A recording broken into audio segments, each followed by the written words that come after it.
Doctor BR Ambedkar Konaseema జిల్లా రామచంద్రపురం నియోజకవర్గం assembly అభ్యర్థిగా తాను పోటీ చేయనున్నట్లు గుత్తుల సూర్యనారాయణ బాబు తెలియజేశారు. రామచంద్రపురం పట్టణంలోని కోటా వీధిలో ఉన్న తన స్వగృహంలో ఏర్పాటు చేసిన మీడియా సమావేశంలో గుత్తుల సూర్యనారాయణ బాబు మాట్లాడారు.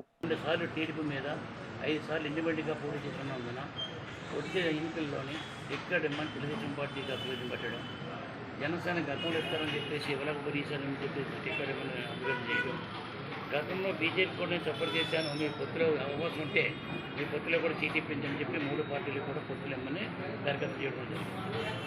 చేసిన తర్వాత నేను అప్లికేషన్ ప్రతిపాదనలు పెట్టుకుని అందుబాటులో ఉండమని చెప్పడం జరిగింది. చివరి వరకు ఇస్తానని ఆశించాము, ఇవ్వలేకపోతున్నా నేను తటస్తుంది తప్ప పార్టీ ఉంటా తటస్తుంది.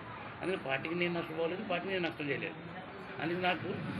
కాబట్టి వచ్చిన తర్వాత సున్నాన బాబు పోటీ చేస్తున్నాడు లేదని సందిగ్ధంలో ఉంది కాబట్టి నేను వచ్చే ఎన్నికల్లో పోటీ చేస్తున్నాను ఇండిపెండెంట్గా.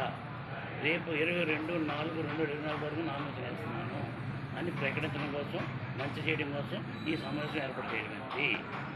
ఇకపోతే ఇంకా 4 నామినేషన్ 22వ తారీఖు లోపల ఏ టికెట్లు మారినా ఒకరు పిలిచినా ఇస్తానన్నా టికెట్ తీసుకుని ఆ పార్టీ మీద పోటీ చేస్తాను.